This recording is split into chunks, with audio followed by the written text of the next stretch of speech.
The views and opinions expressed on this program do not reflect the company, owners, management, staff, clients, or partners.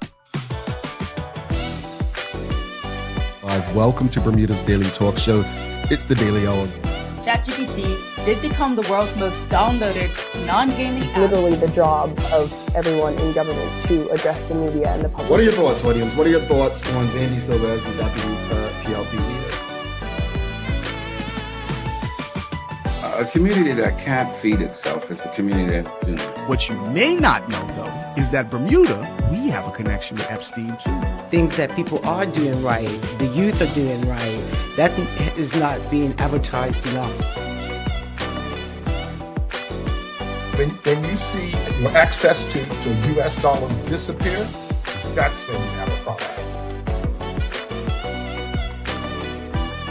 You've got a town in the UK with a similar sized population. This place absolutely outshines it.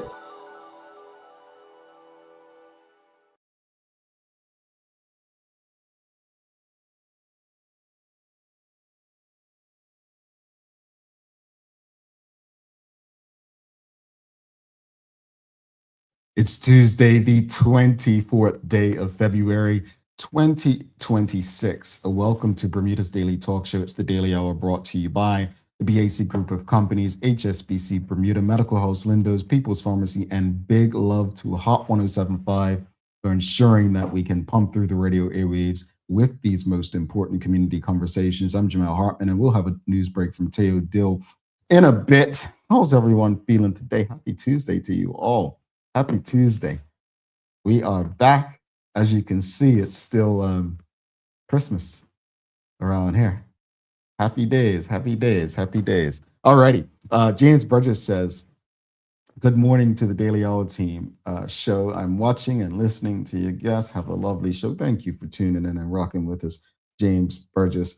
How's everyone doing? Did everyone have a great long weekend?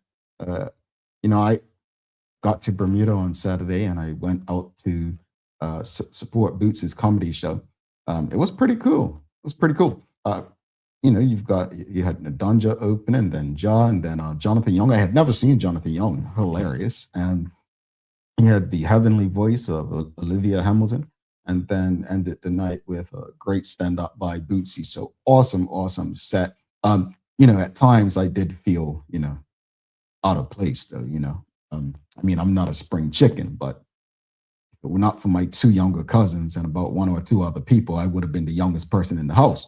That tells me something. Young folks don't know what's up. Like, what do you all do for entertainment?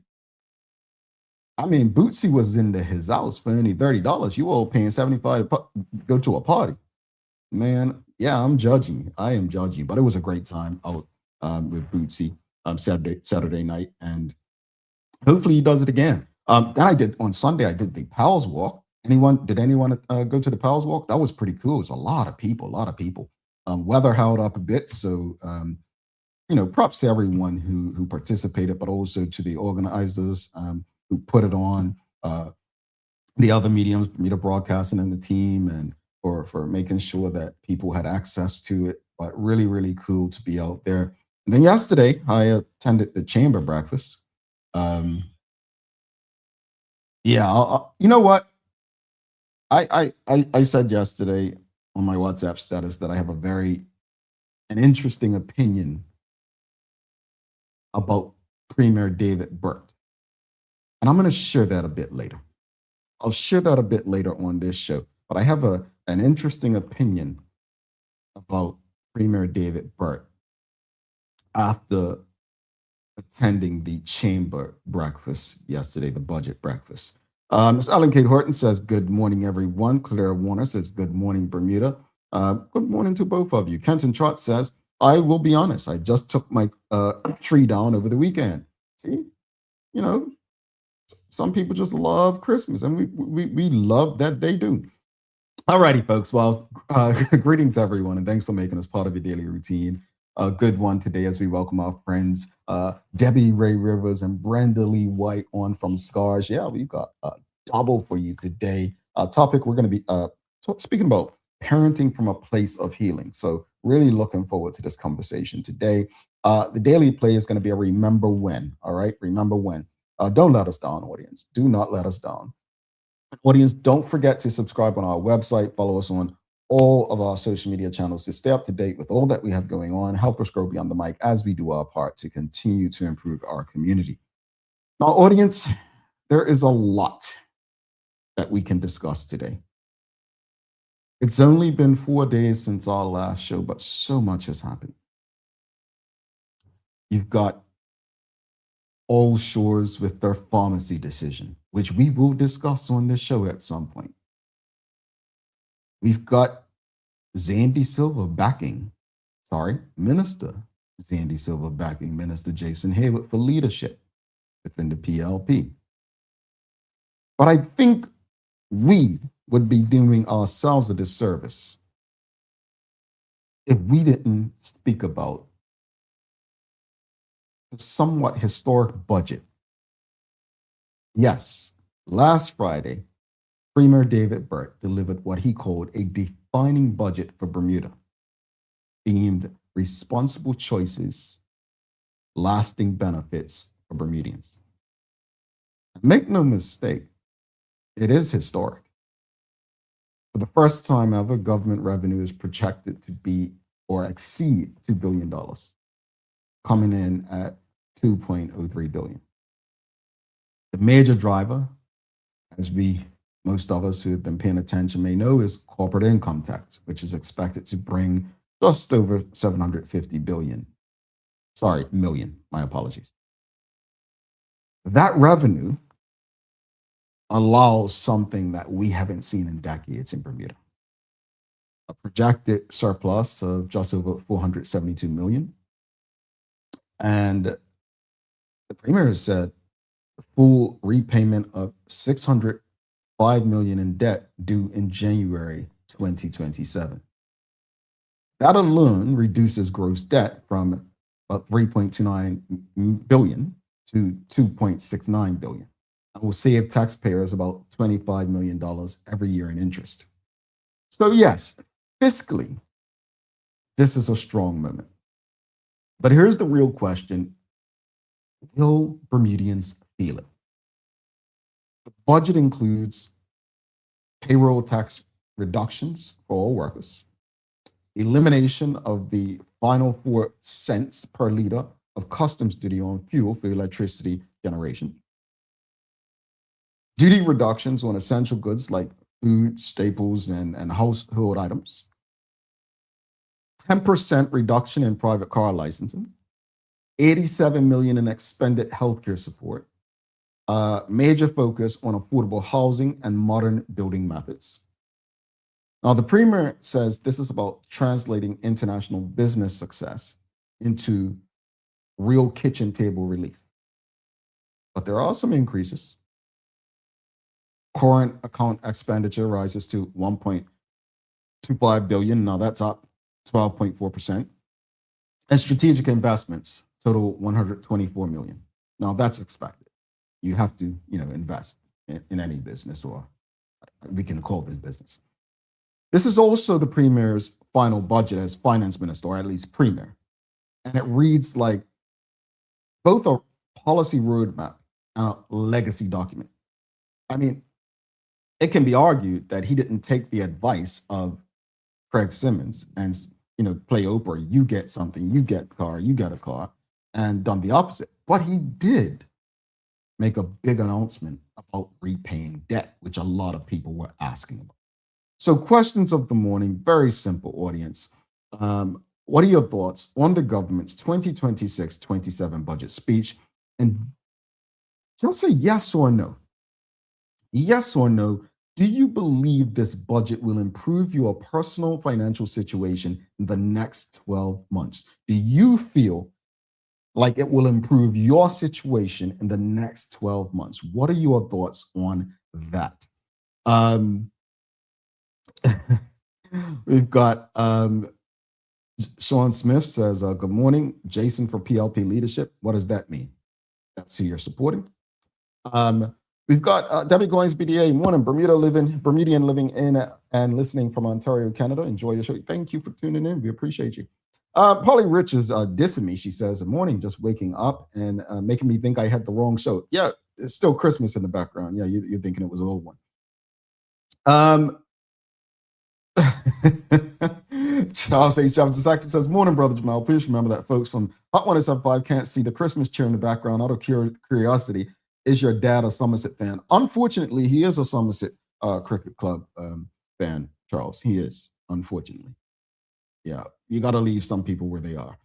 All right, audience, to the questions this morning. How do you feel about the budget?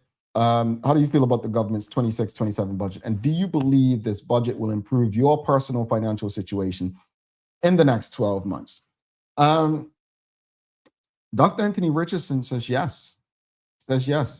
He does believe it will improve his life in the next 12 months. Miss Ellen Kate Horton says no, unfortunately, at all. No.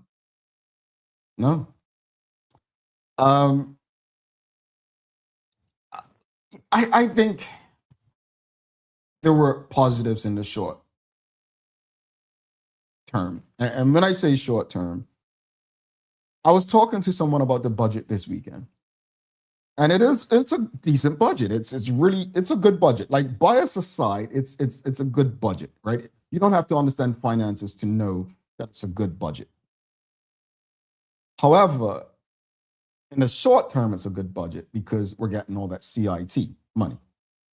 However, if we know anything about, if you go to a casino, right? The one thing they always tell you, the house always wins.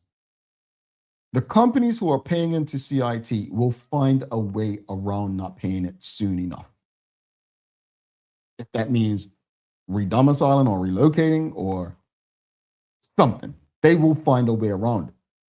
So I think we need to tread cautiously based on my understanding or lack thereof as it relates to that. Folks, this is your daily discussion brought to you by our friends at Titan Express and Secure. And don't forget, as I said, I have an interesting opinion to share about Premier David Burt based on my observations at the the chamber budget breakfast yesterday.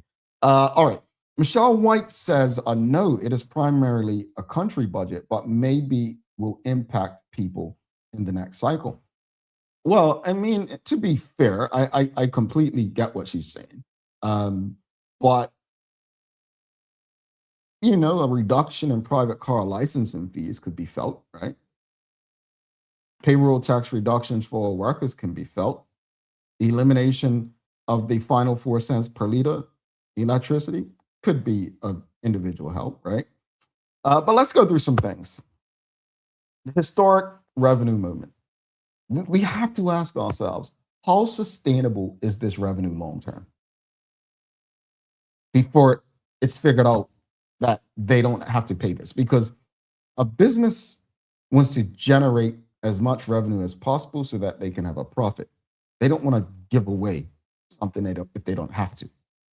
So I think we have to ask questions. How sustainable is this revenue? Regarding the record surplus and debt reduction, should more go toward immediate relief instead of accelerated debt repayment? Like, what are your thoughts? I mean, do you think we spent the right amount on debt versus, speeding up helping people who may be struggling? That's an interesting one. The cost of living relief. Will retailers pass these savings on? That's a key question across Bermuda. If government is giving these tax cuts, and as far as he did address Belco yesterday, saying it's not going to Belco, it's really literally a cut for you. So will things be passed on to Bermudians? Healthcare and social investment. 87 million expended healthcare support. Does this move us meaningfully closer to universal health coverage? The housing focus. You've got modern, modular, and precast building methods focused on unlocking dormant properties, right? A lot of derelict properties. Is this enough to impact rent prices short term? And then the capital and infrastructure push, like the largest capital program since 2008, 2009, right? 3 million for community improvement projects. Is this strategic investment or political allocation? These are important questions for us to answer, folks, that we need to ask ourselves, that we need to have conversations amongst ourselves about. We've got to ask. Audience, what are your thoughts on the budget? How do you feel about it? Do you feel like it's a good budget? Do you feel like it could have been better? Do you feel like it's a political budget? Do you care at all? And also, just a yes or no, do you believe this budget will improve your personal financial situation in the next 12 months? Sean Smith says, no, I wasn't endorsing Jason. I was just shocked. I'm glad he is using some of the funds to pay down the debt. He goes on to say, I hear in this speech that income tax might be coming down the line, which is concerning for me. Mr. Simmons spoke about that, and I don't quote me, but if I remember correctly, audience, I think he may have said it's inevitable. You all who have tuned into this show for a while may know this, but I think income tax, I just don't like it. I spent 6 years living in Florida, the worst state I've lived in of the 7. But if there was one thing I did appreciate, was there was no state income tax. However, what people have to realize is the government will find a way to get the revenue that they want. So if it's not income tax, it will come from somewhere else, like Florida. You all may think, oh, you no state income tax. But then they get you into tolls and other things. They will always find a way to generate revenue. Keep that in mind. All right? I know the premier said at the budget breakfast, he did touch on it. It looks like it's something that he believes may be coming as well. But I would not be a fan of it. I know many of you differ, but I just don't like the idea of income tax. I do not. Payroll taxes is enough. Be more creative, government. Find a way. Have a tool. I mean, you look at the taxes at the airport, like when you're traveling to Bermuda. I mean, tax this, tax that. It's a tax I just would not. I don't know. Let me think on it, but I would not be in favor of income tax in Bermuda, based on my experience in the United States of America. Charles H. Jefferson II says, I think the reductions in taxes / fees paid might be felt, but I don't know if it goes far enough. But without price controls, will the people really see the savings? That's the question, Charles. You know, will this stuff be passed on to the people? Dr. Anthony Richardson says the government has adopted a common sense approach by not factoring CIT income expectations into annual budgets. This is a prudent and responsible action. Sally Kate Horton says, Jamal, my comment should have said, not unfortunately at all, it was in respect to your dad's cut mesh choice. Oh my goodness. Somerset people, I tell you. Suzanne Ingham says, I don't agree with income tax. We have enough costs. I've got enough tax. No to income tax. All right. We'll have that conversation. We'll definitely have that conversation, folks. This is your daily discussion brought to you by Titan Express and Secure. Keep your comments and questions coming. But remember, I said I had a little something to say about Premier David Burke regarding yesterday's budget practice. You know, I've said on this show more than once, at this present moment, I felt David Burke could go down as the worst premier of my lifetime. And I've also said, in fairness, that history has a way of changing those judgments. Sitting premiers rarely get to see the full fruits of their labor while they're in office. Sometimes the true impact of leadership isn't clear until years later. Now, when I critique politicians, including the premier, I work hard to make sure it's never personal. I've slipped before and I've learned from that, I think. My criticism has always been about performance, policy, and outcomes, not about the person themselves. That said, after attending the chamber breakfast yesterday, I walked away quite impressed with David Brett, Premier of Bermuda. Impressed not necessarily by policy promises or political lines, but by something else. In a room that, if we're being honest, doesn't reflect the Bermuda many of us experience day to day, he didn't seem to shrink. He didn't appear to code switch. He didn't perform for comfort. He remained who he is. That might sound small to some of you, but it's not. To walk into spaces of power and influence and not feel the need to dilute yourself, to soften your identity, to make others comfortable, that takes a certain kind of confidence, a certain kind of grounding. And if we're honest, in many of those rooms over the years, we've watched Black leaders especially feel pressure to bend, to adjust, to crumble under that weight. Whatever we think about his policies, his decisions, or his leadership, that presence, that steadiness stood out to me. And sometimes leadership isn't just about what you pass. It's about how you carry yourself while doing it. So props to David Brett, Premier of Bermuda, and all those in the boardrooms, going into work, in spaces where many will be uncomfortable and shrink and do whatever to fit in. Because I'll tell you what, the more people who we can go in and be ourselves, I think collectively we will have more opportunities. We will.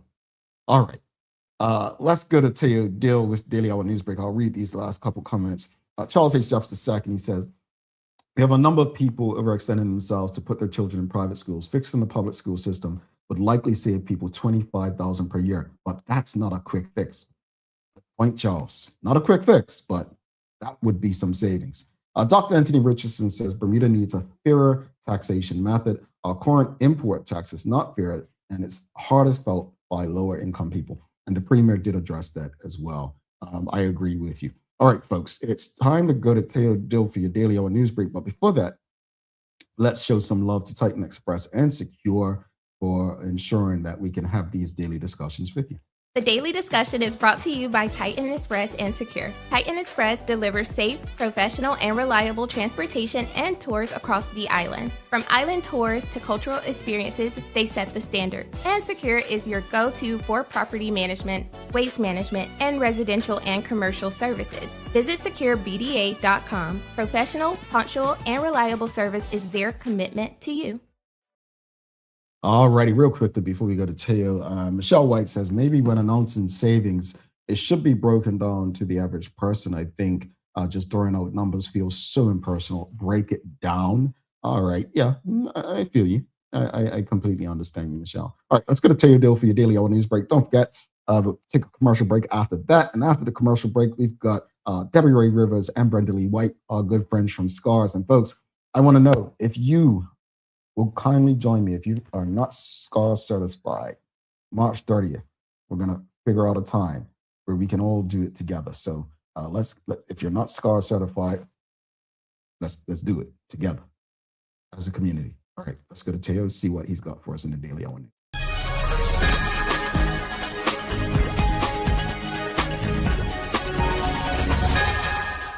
Good morning, I'm Teo Dill, and welcome to your TDH News Break, brought to you by the great folks at Peoples. Wherever life takes you, Peoples is here when you need us. A familiar face, a caring hand, and a reminder that you matter. A traffic advisory remains in effect in Devonshire following a serious single-vehicle crash late Sunday night. Police say just after 9 p.m., a car traveling west along South Road near the junction with T Street collided with a utility pole and overturned into its roof. The impact brought down the pole, blocking a section of the roadway, and fortunately, the occupants were able to exit the vehicle. Traffic diversions remain in place at T Street and Point Finger Road this morning, and motorists are being urged to avoid the area and follow directions from officers on scene as crews continue cleanup and repairs. Now, zooming out from last night, we've all been surprised by what feels like a meaningful increase in road collisions this year, so I figured I'd try to ask the following question and get the answer. That is, what do the numbers tell us about road traffic collisions in Bermuda over the past 5 years? Well, according to official police data, in 2021, there were about 1,263 reported collisions, including 17 fatal crashes. That rose slightly in 2022 to approximately 1,430 collisions, though fatal collisions dropped to 11. In 2023, we saw about 1,400 collisions with 13 resulting in fatalities, showing a small dip in total crash numbers compared with the year before. Now, other government stats also show that total reported road traffic accidents decreased around 14% year over year, most recently with serious casualties down and minor injuries taking up most of the totals. Now, so overall, while collisions remain common and continue to impact families across the island, the data does not support a sustained surge upward in total crashes over the past 5 years. The numbers have fluctuated but hovered roughly around similar annual levels. So even though it might feel like it, things are not worse on our roads than they have been in the recent past, at least. And a powerful winter storm sweeping the U.S. East Coast over the weekend triggered blizzard conditions that disrupted air travel all the way to Bermuda and beyond. The system, a classic northeastern, packing heavy snow, high winds, and near zero visibility from the mid-Atlantic up through New England, prompted states of emergency, travel bans, and thousands of flight cancellations across major hubs like New York, Boston, and Philadelphia. As a result, multiple flights to and from Bermuda on carriers including JetBlue, Bermuda Air, Delta, United, and American were canceled or delayed over the weekend and into this week due to hazardous conditions at the relevant U.S. airports. Now, airlines are working to clear runways and restore normal operations, with most services expected to resume once snow removal crews and improved visibility allow safe departures likely through tomorrow, though passengers are strongly urged to check with their airline for the latest schedule because things are still kind of all over the place. Now, as far as the folks who've had to suspend their air travel over the weekend are concerned, they may not be ready to accept this, but in the global history of weather travel disruptions, this is honestly kind of small potatoes. 15 years ago, a volcanic eruption shut down all air travel across the entire European continent and beyond for a full week, stranding 10 million passengers. Last night, a new vent opened and exploded in an already smoldering volcano under the ice cap in Iceland. This is what it did to air travel in Europe from 3 a.m. to noon.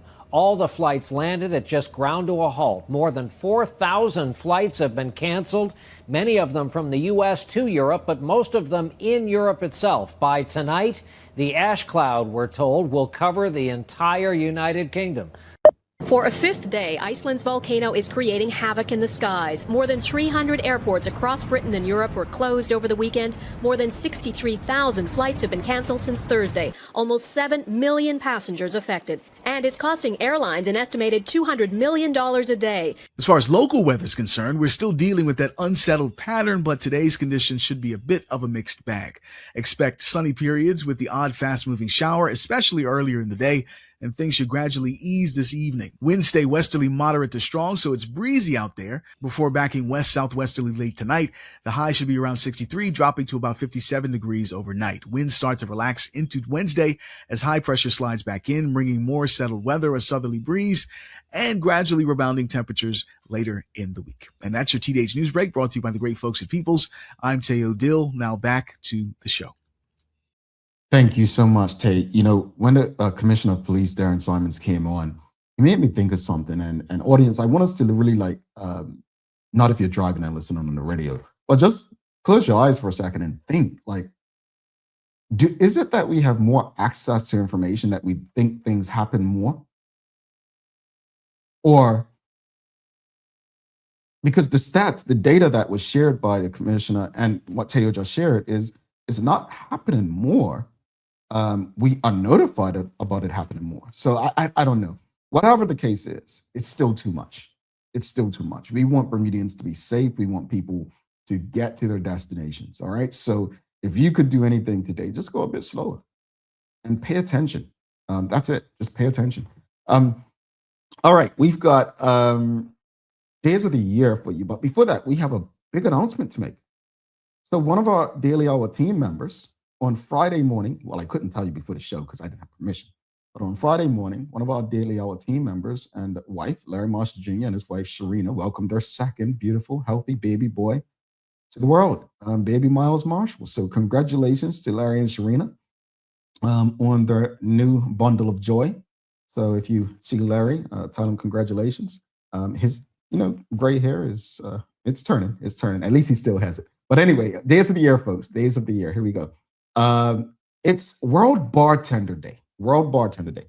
So in the interest of World Bartender Day, and for my sake, let me ask you all, be creative. What would be your go-to non-alcoholic drink at a bar? Your go-to non-alcoholic drink at a bar. Come on, we've got a lot. When I was a child, my go-to was Shirley Temple. Not at a bar. I couldn't go to a bar as a child, but a restaurant. As an adult, as you know, I don't, partake in the juice anymore. I like fruity stuff like the, when they have little berries and ginger, but no mojito. That's a mojito without alcohol. So they call it a no-hito at some restaurants. So that's my go-to. Michelle Grant says pina colada. Okay. What else, audience? What is your go-to? Okay, Sean Smith just came straight with the water. Straight water. That's his favorite non-alcoholic drink at a bar, water. We've got Manuela says fruit punch with ginger beer. Michelle Grant says she's never heard of a mojito. Yeah, it's a mojito without the alcohol, like mint, lime, and club soda. It's really nothing to it. Charles H. Jeffs II, he says, a newly recognized Heineken top fan on Facebook. I'm compelled to say Heineken 0.0. Well, yeah, every time his team wins, he has a Heineken 0 and post about it. All right, folks. Water or tea, says Suzanne Ingham. All right, water or tea. We've got virgin pina colada. Well, yeah, I hope it's virgin. We're talking non-alcoholic. We've got mango strawberry daiquiri, says Stacey Ann Brown. Okay. We've got fruit punch with ginger beer. Also, that must be a Bermudian thing, huh? Fruit punch with ginger beer. I'm gonna add. You know what?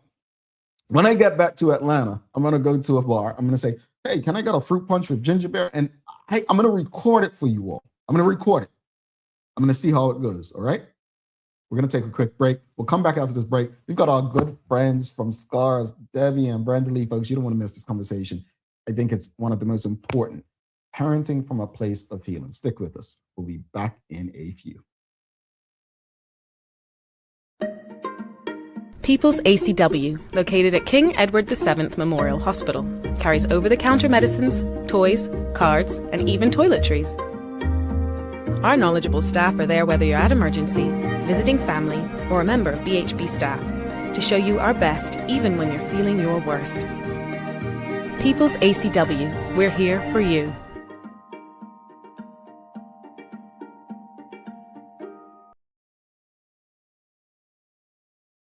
Take a look at our workwear for construction workers and tradesmen. Durable, stretchable in all the right places, and plenty of options for tools and accessories. Paired with our wide range of tough and comfortable footwear, you can't go wrong. As you can see, Medical House really is a one-stop shop for everybody. We can't wait to see you. See it all at our new expanded location on Bakery Lane. Discover Drop It, your go-to grocery delivery. Browse and select from a wide range of groceries, from fresh produce to daily essentials. Our friendly drivers deliver fresh groceries to your door fast, saving you time and hassle. With Drop It, you get fresh groceries delivered fast, so you can focus on what really matters. Drop It, freshness at your doorstep, delivered to your door with Lindo's. Why go anyplace else? What lasts isn't what you buy, but what it becomes. With the HSBC MasterCard credit card, every spend quietly adds to a story shaped by intention and offers what matters most. Support that meets you where you are. protection that preserves what you choose, confidence for the unexpected, peace of mind wherever your story leads. Start your next chapter. Use your card today. HSBC is licensed to conduct banking and investment business by the Bermuda Monetary Authority.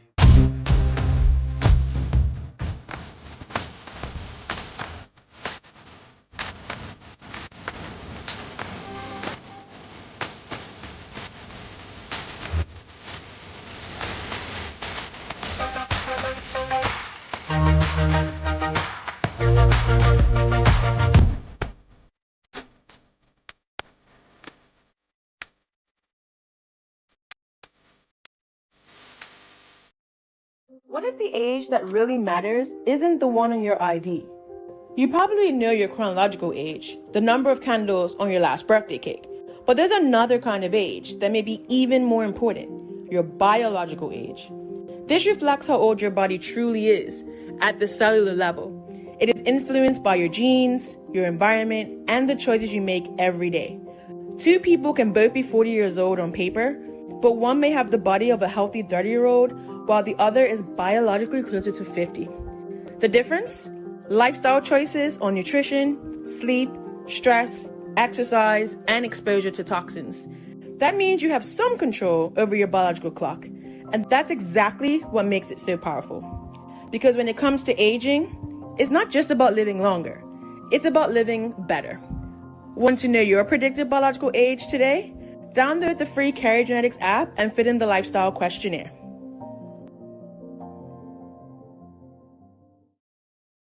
Alrighty, welcome back to the Big Show. Jamel Hartman here. This is the Daily Hour brought to you by the BAC Group of Companies, HSBC Bermuda Medical House, Lindo's People's Pharmacy, and big love to Hot 1075 for ensuring we can pump through the radio airwaves with these most important community conversations. Folks, do not forget to subscribe on our website. Follow us on all of our social media channels to stay up to date with all that we have going on. Help us grow beyond the mic as we do our part to continue to improve our community.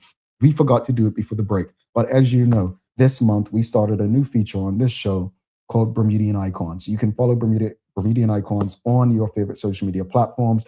Here is today's Bermudian Icon.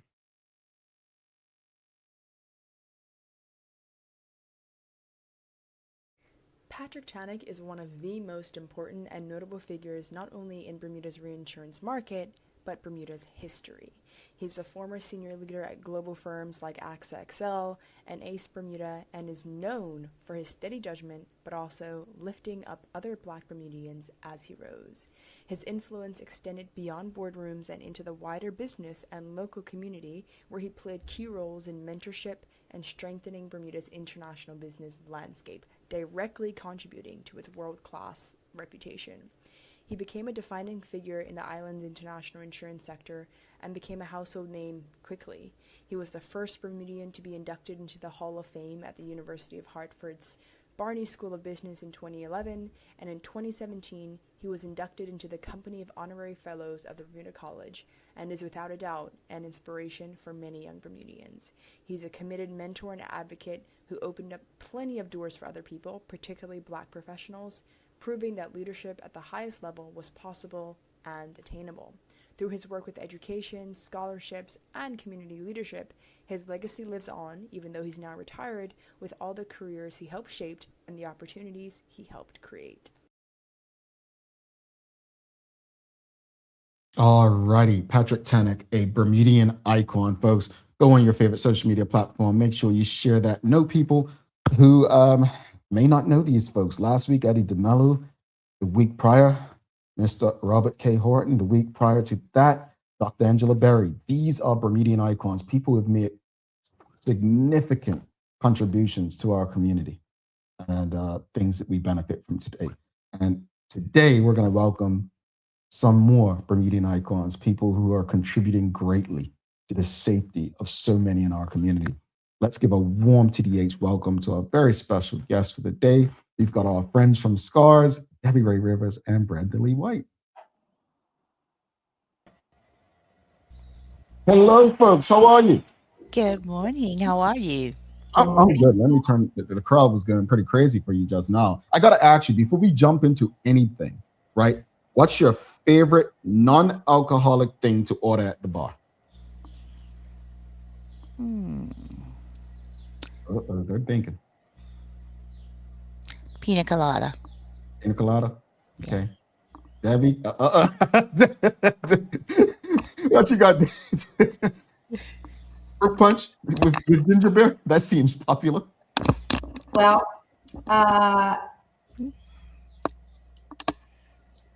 something with ginger. Something with ginger beer, ginger ale.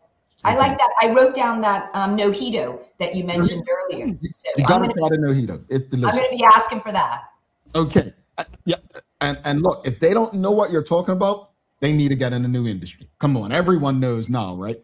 But, Yes. Thank you both for doing this. This is the first time in years we've had two people on. So thank you both for stopping by and engaging about such important community conversations. For those who may not know Debbie, just explain, and we have to do this every time just because there may be someone new tuning in who has no idea what SCARS is. Just explain, if you will, what SCARS is and its purpose. Yeah, so SCARS is a Bermuda registered charity whose mission is to reduce the risk of children being sexually violated in our community and being an advocate and a voice for those children and for their affected families. So our work in Bermuda is basically teaching adults what they can do to protect every child in their life, because sexual abuse is preventable. That's the good news. And there are things that we all need to do. So SCARS offers free prevention education to our community, and we continue to keep the message out there because we have yet to eradicate children from being sexually violated. So we're everywhere. We provide awareness and education. Indeed. And today we're talking about parenting from a place of healing. What does that actually mean in practical everyday terms? Well, first we have to remember that parents were once children themselves, right? And we need to really recognize and think about what happens when a child is sexually violated. What happens when a child has been traumatized and abused. And those emotions can be tremendously affected when we're children. And those childhood wounds could follow us into our adulthood. And so parenting may look like something that maybe we take from our childhood into our adulthood when we become a parent. And so we have to remember where are these responses coming from. So if we're a parent and we've been sexually violated as a child, we think about all the emotions that a child goes through when they're being sexually harmed, right, and abused. A child may feel fear. So we have to think about these emotions as children, and then they just don't go away when we become a parent, right, and become an adult. Many times they follow us into our adulthood. I know I'm a survivor myself, and then became a parent for two wonderful girls. And my scars, unbeknownst to me, carried over into my adulthood because I pushed down my pain for many years, but it did come out later on. So some of those emotions, Jamel, could be, you grow up fearful. Sex offenders are bullies. They use sex as a means of obtaining power. So, if you may go through life feeling fearful with somebody who's a bully, or if you are have a relationship with somebody who's bullying, that can be very frightening. You could go through life when your survivor walks in a room, or if it was a family member, you may feel that fear as an adult when they walk into that room. So that fear may carry over with you, right? Because perpetrators exert power. So that may bring fear into your little, emotional being. You could bring into parenthood guilt. Sex offenders, when you're little, they blame children. And so you as an adult, you may always feel like you've done something wrong, or you may always be defensive, right? You may have these feelings of unworthiness that may carry on into your adulthood when you're a parent. Unfounded guilt. So you may always feel guilty. If you were sexually abused as a child and now you're a parent, it may bring on some triggers of body shame, right? Because it's there something about sexual abuse. When you're sexually violated, there's this shame, this unfounded shame that doesn't belong to you, but it's there. That may follow you into your parenthood, right? Into when you become a parent. Yeah, but so how can we how can unresolved trauma like that, all of what you just explained, whether from childhood or adult experiences, quietly shape the way one parents? Like, how does it shape that? Well, if it's anger, you can always be angry with your kids. If you haven't dealt with your anger from your childhood, that may carry over into your parenting. Mhm. Interesting. Debbie, do you have anything? Brendalee, sorry, do you have anything you want to add in there? Yeah, so to piggyback on with what Debbie said, first of all, when you're dealing with children, especially from a parent that has dealt with trauma, you have to have that parent slow down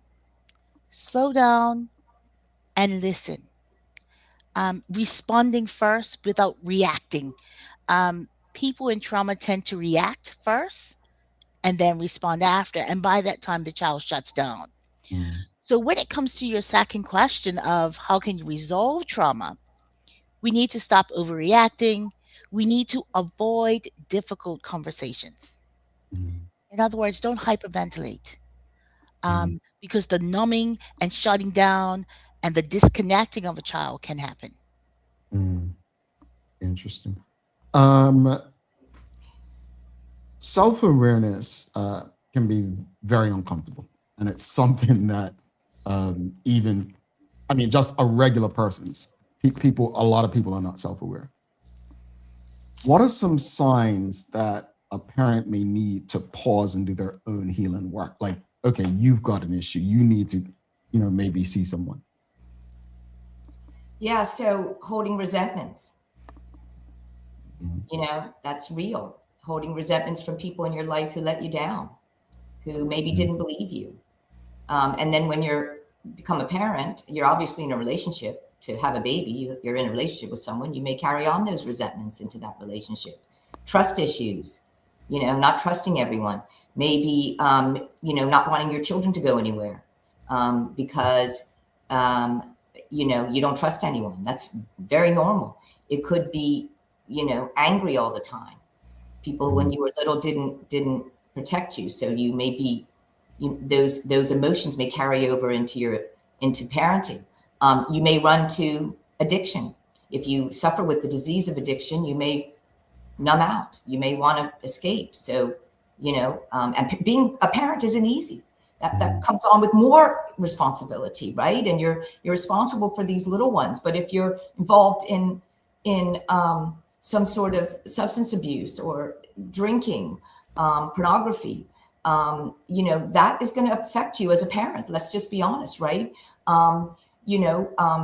Feeling unworthy from your own childhood pain. Now we're talking about parenting from a place of being violated as a child. That this is where it all comes in, right? If you have not healed your own pain and then you become a parent, and I know that firsthand, that may follow you into parenting.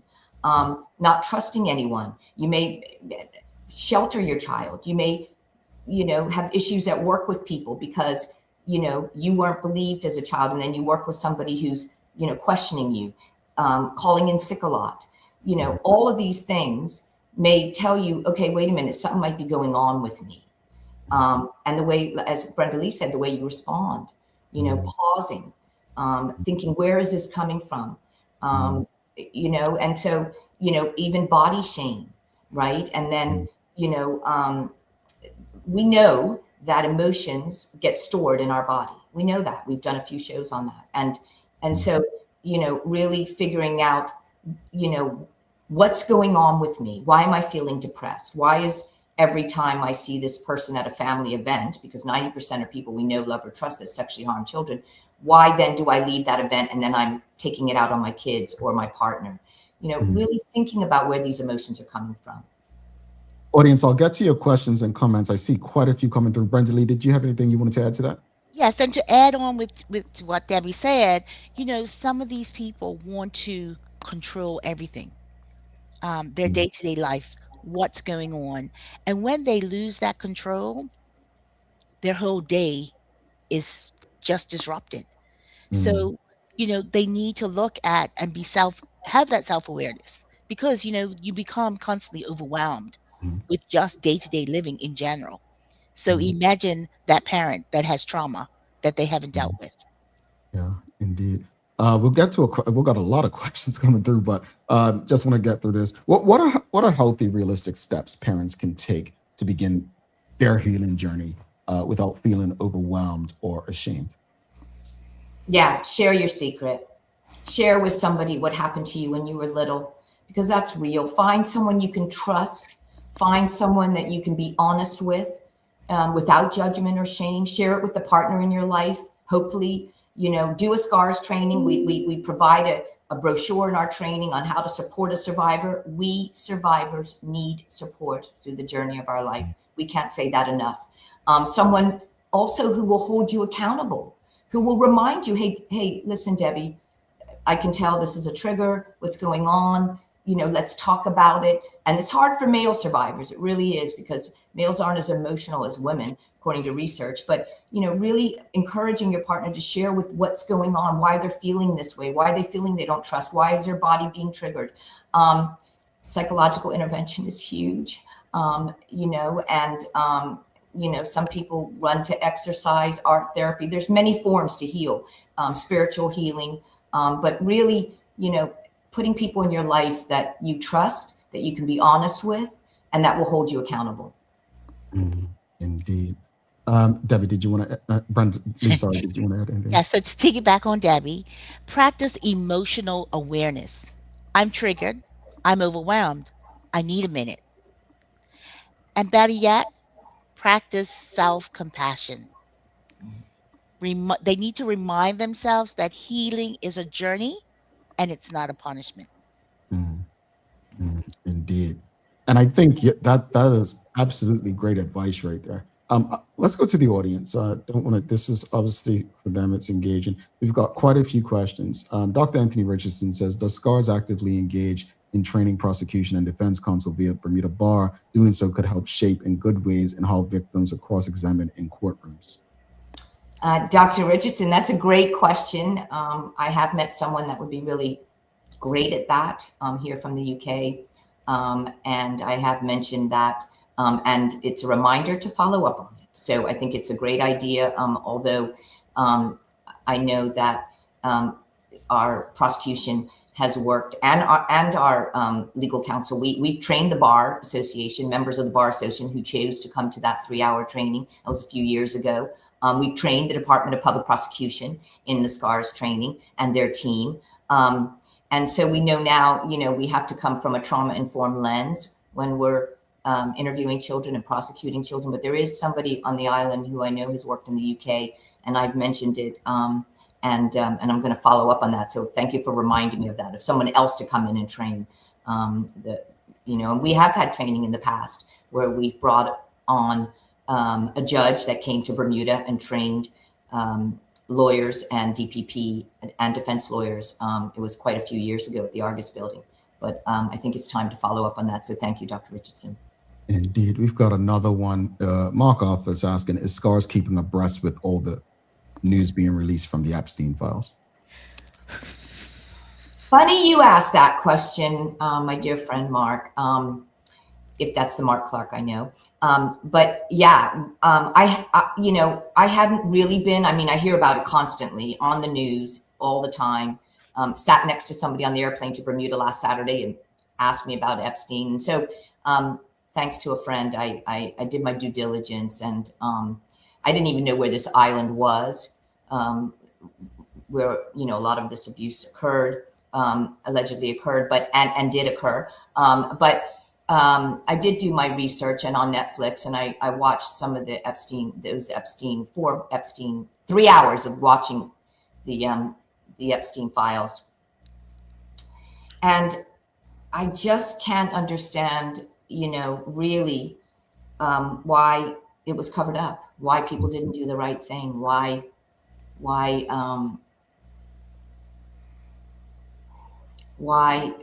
people in power didn't react responsibly. And for me, that means lack of prevention education, lack of awareness, lack of what Bermuda does. Is there is a voice in Bermuda for advocacy. And And yeah, I mean, if it was a child from Bermuda who's now an adult, we would have a voice on that stage. But this is in the United States. And so, you know, it's wrong when people don't stand up for children, when people know and do nothing. That's a choice. That is a choice. Well, that said, this question's on the back of that. Dr. Kitty Lam was asking, what do you think can be done to stop the whispering and encouraging people to take action and protect children? Because when you look at that, that's on a big scale that came out eventually, but it surrounded some heavy hitting people and a lot of silence and whispering and a lack of holding people accountable, right? Yeah. And you know what it comes down to, Jamal? A lack of education, a lack of prevention education. You change attitudes and behaviors when you teach adults what happens to children when they're sexually violated, and you send a clear message that it's not okay. It's not okay to use children for sexual gratification or power. And get that message far and wide. It should be on every billboard in the United States. It should be in every, you know, in government buildings, you know, what we have at TCD in the post office, behind every bus, in every classroom, in every camp, gym, sporting organization, parents to do the training.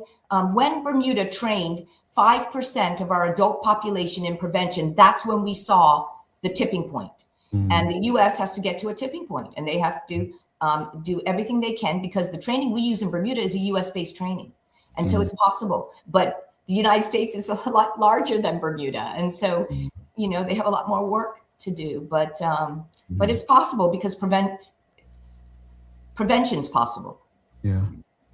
Anthony Pete's asking, a client asks regarding training, if there is mitigation for a person who has been impacted by abuse, does SCAR support them?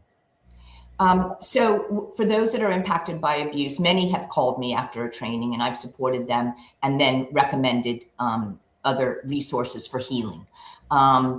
SCAR has also started a Survivor Hour show, and we have a cable TV show called Survivor Hour, and we have a monthly radio show on Power 95.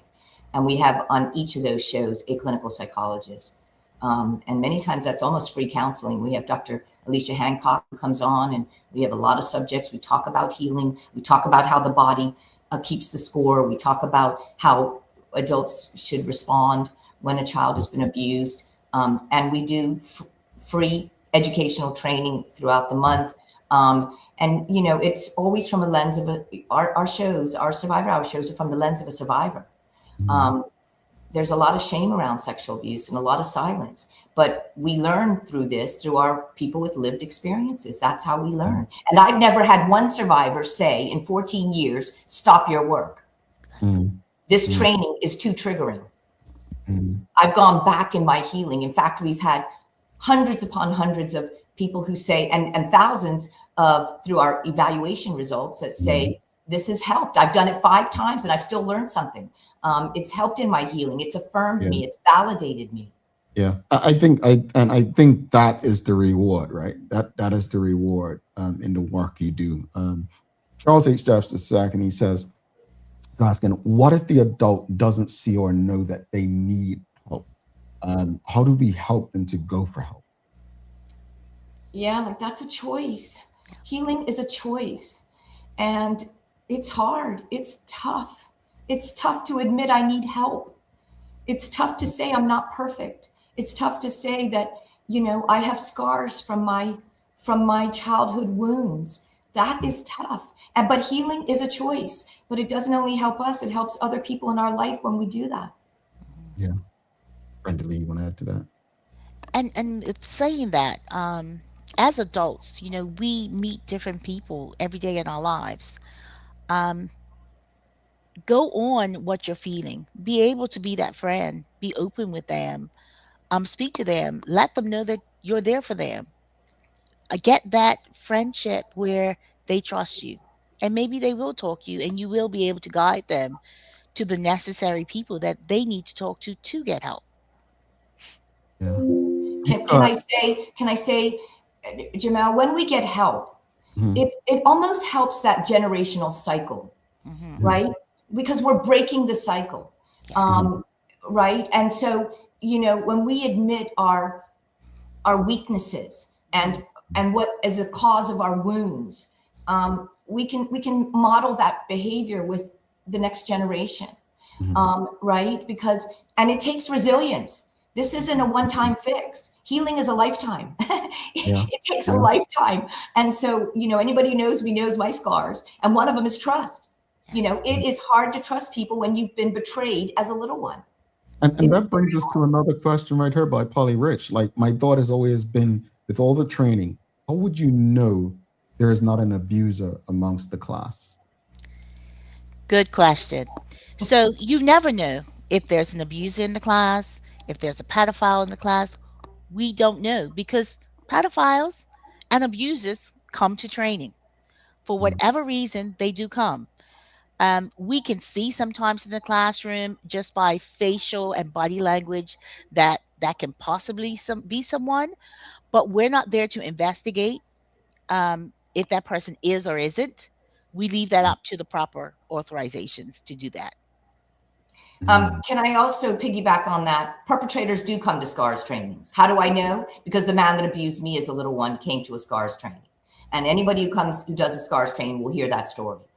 Sex offenders come to trainings. You know why? Because they're mandated to. Many organizations in our country mandate that anybody who works with children must do SCARS training, and many of them every 3 years. And so there are sex offenders who want to be around children. There are sex offenders that work with kids. And so they will be mandated to come into a SCARS training. We don't know who they are because they don't walk into a SCARS room with a sign on their head. I say it all the time that says they're sexually attracted to children. They use children for power. Nobody has 20/20 vision into that. Nobody knows who. They don't even identify themselves when they come in a family, or work in an organization that is responsible for children. So we don't know when they come into our rooms at all. We have no sign of that, but they are hearing the message and they know that we're watching and we're teaching, and there is a deterrent. So, there's nothing they can walk away with that's going to, make them do this more. What they're walking away with is people's watching. Yeah, indeed. Know about this. 2 more questions from the audience. Trevor and Charlie's asking, with the training, will a refresher option be available for recertification? Yes. In fact, we continue to update our training curriculums thanks to the Darkness to Light program. They offer curriculums and they're constantly updating theirs. So we're on our 3rd 3-hour Stewards of Children training that we've provided to our community. We one of them was 2 hours and 2 of them were 3 hours. Now we're working on the next 2-hour recertification. It should be available sometime by the end of March. The Darkness to Light is developing, and we will bring that to the community for those that have to be recertified every 3 years. Because sexual abuse hasn't gone away, we have to continue this. This is life-saving information, saving a child from experiencing trauma right through their adulthood. Why wouldn't we want to continue that? We need to. And so SCARS is now updating that next curriculum, and it's going to include things like AI, because we have to always be up on this. Hasn't gone away. Forgot about the AI thing. Yes, that's a conversation in itself. Dr. Anthony Richardson, he says, does SCARS educate border officials, customs, immigration, airlines on how to spot children being trafficked into or out of Bermuda? Dr. Richardson, great question. Another great question from you. We have not, I should say. We've never had a group from customs. We've never had a group from the airlines. Sex trafficking is real. We would love to train what the SCARS training is about, how to learn the facts, find out what sexual abuse is, what to do to minimize the opportunity for it to happen, how to talk to our own children about body safety, how to recognize signs, and those signs would come into this, obviously, this child trafficking. But it's a good question because we don't specifically train on child trafficking, but I think if we had a group that came into our room, then SCARS would reach out to the Darkness to Light and get some of their information on trafficking. But recognizing signs would be a big one, and then how to react responsibly. So if Border Control and the airlines asked us to do that, we would find a way to do that and get that information to provide to them. Yes. Alrighty. Before you head out, for those who may not recognize patterns they want to change, what resources is SCARS offering to help parents grow and heal and protect the next generation? So, so as I mentioned, the Survivor Hour shows are for our survivors. We also recommend, during our training, we provide a resource sheet, and it has many options for resources of healing in Bermuda, because we have a lot of great agencies out there. The Women's Resource Center offers free counseling for women. The Center Against Abuse offer counseling for those who have been abused. The Family Center offer free counseling for children and families. We know that there are great counseling organizations out there, private counseling, mask counseling for men, by men. Simply Bloom is a new one, mental health specialist, and that number is on our resource sheet. Once you take the training, you receive that resource sheet. It's also on our website, scarsbermuda.com. There's Child and Adolescent Services, there's the EAP, there's focus counseling, when it comes to addiction. So we have a lot of great resources for healing in this country, but healing comes in many forms. Yeah. Brendalee, did you want to add anything to that? So I said we also are there. We actually want people to break the silence.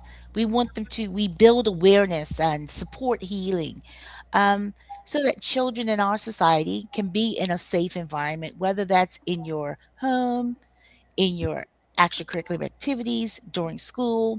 So we do recommend that come on board, take the SCARS training. We do have pamphlets that we give out in our training in how to support a survivor of child sexual abuse, a support guide to those that have children in their lives but may not be parents yet. So sign on to scarsbermuda.com and please visit our website so you can get all up to dates on the Survivor Hour TV, because that's all taped and in our website, as well as even our daily hour that we're on today. It's all on our website for you to see. So please join us again. That's www.scarsbermuda.com. And on March 30th, we'll get a time for you folks. Join me. We're going to do it together. And the next time that these awesome folks will be on is April, which is National Child Abuse Prevention Month, right? Correct. That is All correct. right. So thank you both for the information. Thank you both for what you do. And in Debi's case in particular, I can only imagine turning such hurt into empowerment. How, what it does to you internally sometimes may not show publicly. So thank you for using your pain to empower and protect others. And I think it's something that is only truly going to be appreciated when people do the training, to be honest, unless they've been impacted themselves. So thank you both. And I look forward to the training. March 30th, we're going to get a time. But audience, if you're interested, send us an email. I'd love to get anyone who has not been SIR certified to join us in this class. It's 3 hours long. So I know it's a Monday, it's a work day. We'll figure something out. I'm sure your employer will be understanding. It's for a good cause. And if others in your company aren't SCARS certified, we can make a deal, get everyone in your company to do it. So again, thank you both. And is there anything you want to say before you head out? Yeah, I just want to say, if you're a survivor and you're listening to this show, just know that your scar does not identify you. Your heart does. And healing is possible. It really is, but it takes time, and it takes a lot of support from the people in our lives to be patient, to be understanding. But it is a duty of ours to get healed. It really is, because our unhealed trauma can affect others, including our own children. Yes. And so we encourage healing. We really do. But know that what happened to you as a little one was not your fault. And understand why you respond the way you do, because sometimes that can be from unhealed hurt and pain. Yes. What happened to you when you were young is not your fault. Debi, Brendalee, thank you so much. Have a wonderful day, and we'll be in touch soon. Thank you. Same to you. Thank you, everyone. Okay, bye-bye. Debi Ray Rivers and Brendalee, folks, do us a favor. If you're streaming with us online, Facebook, LinkedIn, YouTube, Twitter, X, Instagram, give us a thumbs up, a love, a like. Make sure you share the conversation with your friends, your family, your colleagues. These are some of the most important community conversations we will have on this show. We're going to take our final break and we'll be back. And we've got an easy one. Stick with us. It's the Daily Play after this break. When it comes to the safety and protection of our children, education is prevention. So get SCARS certified. But don't stop there. Intervene if you see someone making a child feel uncomfortable or fearful. Abusers like to exert power and fear over children. Be their voice. Keep communication open. No topic is off limits. But don't stop there. Your response to a disclosure could make or break a child's ability to heal and to thrive. Don't avoid, don't deny, don't minimize, don't blame, and don't shame. Visit scarsbermuda.com to learn more. Dreaming of expanding your business? With BDC's Loan Guarantee Program, we support your ambitions. Get up to 75% guarantee on bank or credit union loans up to $300,000. Just your vision and our support. Apply today and unlock new business opportunities. BDC, Bermuda Business starts here. Looking for the best care for your pets? Novazark Feed and Supply has everything you need, from top quality foods to toys and supplies. We've got it all. Join our frequent buyer program and earn rewards every time you shop.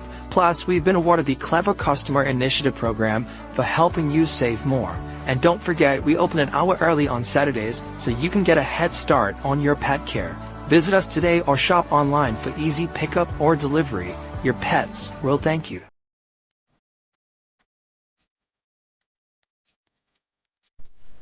For over 70 years, Bermuda Pest Control has been protecting homes and businesses island-wide. We offer a full suite of services, including rodent control, termite fumigation, and general insect control and maintenance. Our team of experts will quickly and efficiently eliminate any pest problem you may have. With Bermuda Pest Control, you can enjoy a pest-free home in no time. We're committed to providing fast, reliable, and solution-driven services for our customers. It's what we've been doing since 1952. Call Bermuda Pest Control today and say goodbye to pests for good.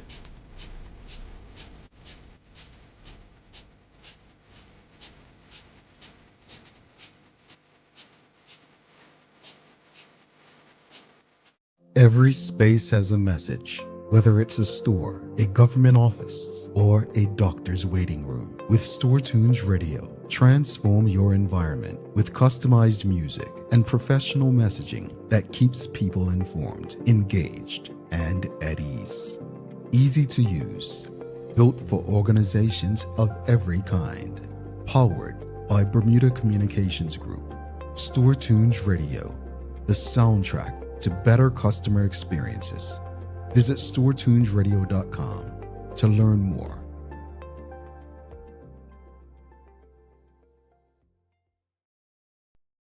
The Office of Consumer Affairs protects residents by promoting fairness, safety, and transparency in the marketplace across the island.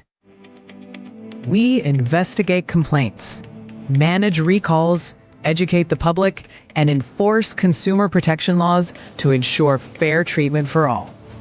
Our team supports consumers by resolving disputes, providing guidance, and helping residents understand their rights and responsibilities. We work with businesses to encourage compliance, ethical practices, and trust, helping create a stable and competitive economy. Through education, enforcement, and outreach, Consumer Affairs helps keep Bermuda's marketplace safe, informed, and accountable.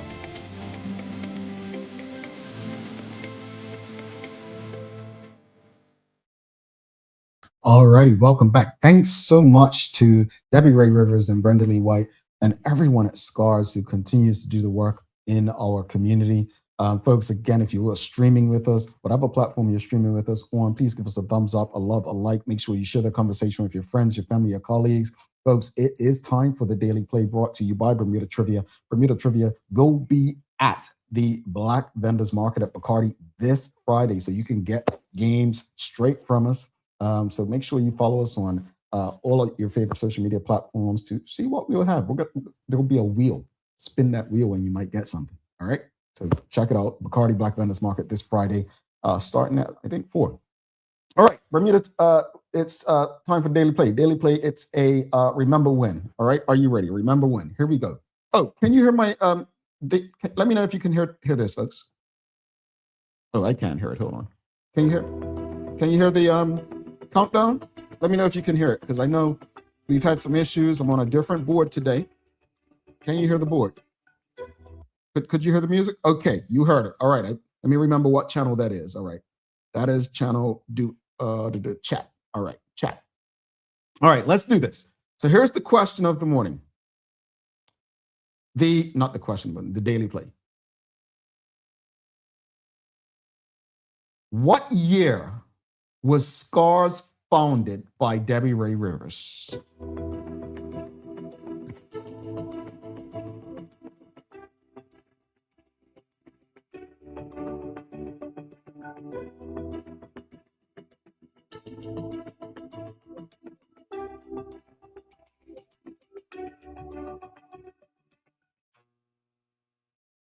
At the buzzer, Traveling Trotty and Stacey Ann Brown and Jewel Eve, 2011. You are correct, 2011.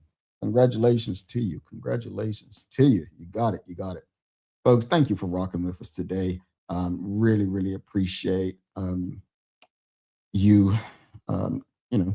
coming back after a long weekend off, thought you forgot about us, but no, seriously, thank you all so much for rocking with us today.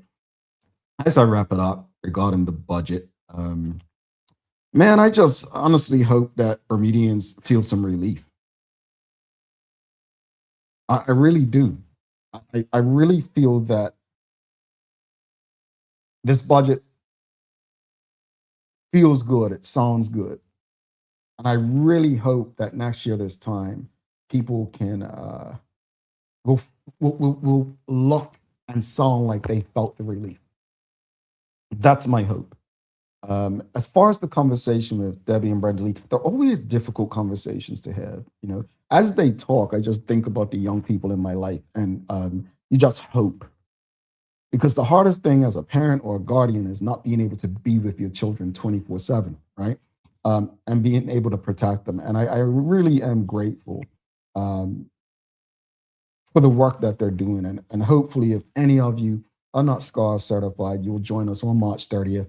You can hit me on email. You can email the Daily Hour directly, engage@thedailyhour.com. Let's get the certification done and ensure as many of us know what to look for to protect our children. All right. Daily inspiration, I'll take it from my third book, Voices of Change. And this quote pretty much says, Bermuda has so many talented people, too talented to continue to make the rich richer. Invest in yourselves. Do what you will with that. All righty. All right, folks, we got to get out of here. So that said, please make sure, if you haven't already, you subscribe on our website, follow us on all of our social media channels to stay up to date with all that we have going on. Help us grow beyond the mic as we do our part to continue to improve our community. Thanks again to our partners, the BAC Group of Companies, Medical House, HSBC Bermuda, Lindo's, People's Pharmacy, and big love to Hot 1075 for ensuring that we can pump through the radio areas with these most important community conversations. As always, we appreciate you, we love you, and we thank you for making us part of your daily routine. If all goes well, we'll be back to do this again with you tomorrow. I'm Jamel Hartman. Please do make it a safe and a great day. VR is out. Peace.